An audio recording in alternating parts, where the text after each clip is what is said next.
جو بے انتہا مہربان نہایت رحم فرمانے والا ہے.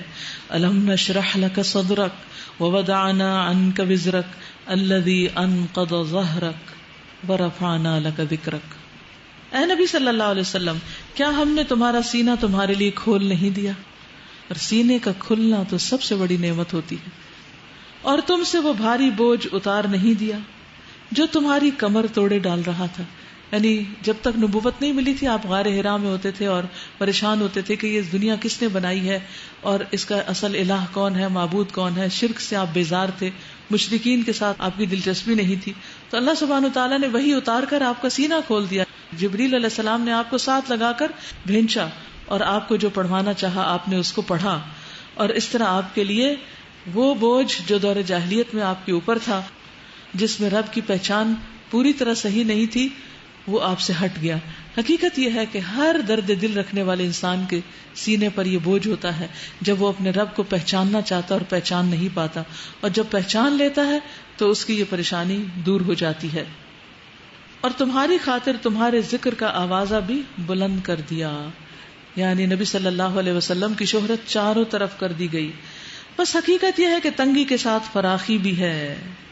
یعنی اگرچہ حالات تنگ ہیں، لوگ آپ کو ستاتے ہیں، لیکن اس کے ساتھ آپ کے لیے کچھ آسانیاں بھی ہیں.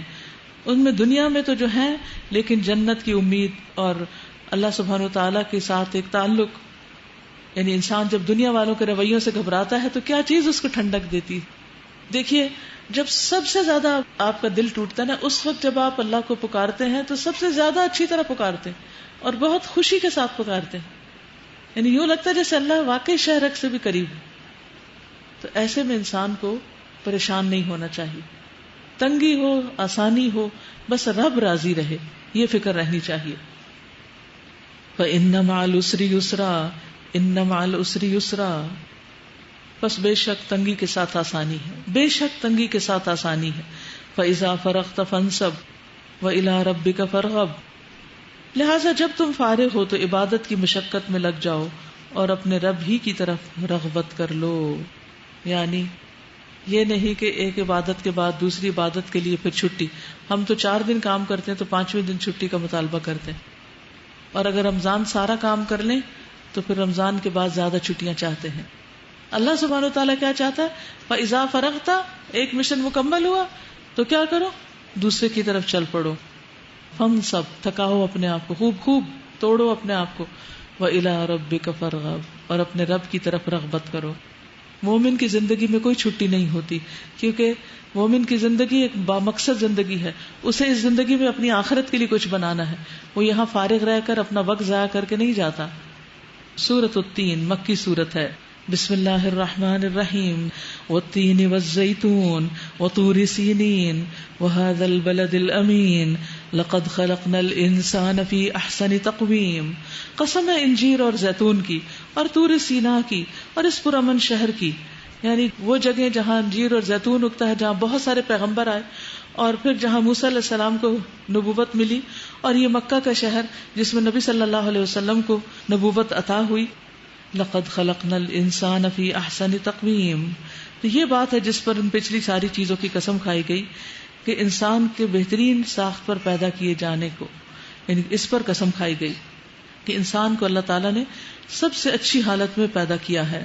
یعنی اگر انسان دیکھے تو سارے جانور یا جھکے ہوئے ہیں یا زمین پر لیٹے ہوئے ہیں یا رینگ رہے ہیں، لیکن انسان 2 پاؤں پہ چلتا ہے، سیدھا کھڑا ہوتا ہے، بہترین شکل و صورت ہے، اور ایک ایک عضو کو اللہ تعالیٰ نے نہایت متناسب بنایا ہے. ثم رددناہ اسفل سافلین. لیکن اتنے خوبصورت انسان نے اپنا حال کیا کیا اللہ کی نافرمانیاں کر کے، پھر ہم نے اسے سب نچلوں سے نچلا کر دیا. آپ دیکھیے ان لوگوں کو جو ڈرگز لیتے ہیں، جب وہ کوئی نشے کی چیز لیتے ہیں تو کیا وہ ایسے ہی نہیں ہو جاتے کہ ان کی عقل ماری جاتی؟ یعنی اللہ نے ان کو عقل سمجھ بوجھ دے کر بہت عزت بخشی تھی، بہت اوپر کیا تھا، بہت ذہانت بخشی تھی، لیکن انہوں نے نشہ کر کر کے اپنے آپ کو ذلیل کر لیا. اپنی نگاہ میں بھی لو سیلف اسٹیم کا شکار ہوئے اور لوگوں کی نگاہوں میں بھی گرے، اور اللہ کی نگاہ میں تو ہے ہی ہے، اور ساتھ جبریل علیہ السلام بھی. تو انسان جب اللہ کی نافرمانیوں کے کام کرتا ہے تو پھر حیوانات سے بھی بدتر درجے پر اتر جاتا ہے. الا الذین آمنوا وعملوا الصالحات ہاں اس سے نکلنے کا راستہ بھی ہے، اور وہ کیا ہے کہ اپنے ایمان کو انسان درست کرے اور نیک عمل کرے، وَعَمِلُوا الصَّالِحَاتِ فَلَهُمْ أَجْرٌ غَيْرُ مَمْنُونٍ، تو اس کے لیے ایسا اجر ہے جس کا سلسلہ کبھی ختم نہیں ہوگا، کیونکہ اس نے انتھک کام کیا. یعنی ایک شخص اگر اپنی زندگی میں مستقل مزاجی کے ساتھ نیک کام کرتا چلا جائے، دوڑ لگاتا چلا جائے، تو اس کے لیے جنت میں داخلے کے بعد پھر نعمتوں میں کوئی انقطاع نہیں ہوگا. فما یکذبک بعد بالدین الیس اللہ باحکم الحاکمین. بس اے نبی صلی اللہ علیہ وسلم، اس کے بعد کون جزا و سزا کے معاملے میں تم کو جھٹلا سکتا ہے؟ کیا اللہ سب حاکموں سے بڑا حاکم نہیں؟ یعنی اصل فیصلہ تو اس کے پاس ہے. جہاں تک ارذل العمر کا تعلق ہے، اسفل سافلین کا تعلق ہے، تو ابن عباس کہتے ہیں کہ جو شخص قرآن پڑھتا ہے، یاد رکھیے، جو شخص قرآن پڑھتا ہے وہ ارذل العمر کی طرف نہیں لوٹایا جاتا. یعنی جس کی زندگی میں قرآن کثرت سے ہوتا ہے، اللہ اس کے دماغ کی حفاظت کرتا ہے. اور پھر اس آیت کا یہی مطلب بتایا کہ سوائے ان لوگوں کے جنہوں نے قرآن پڑھا ہو.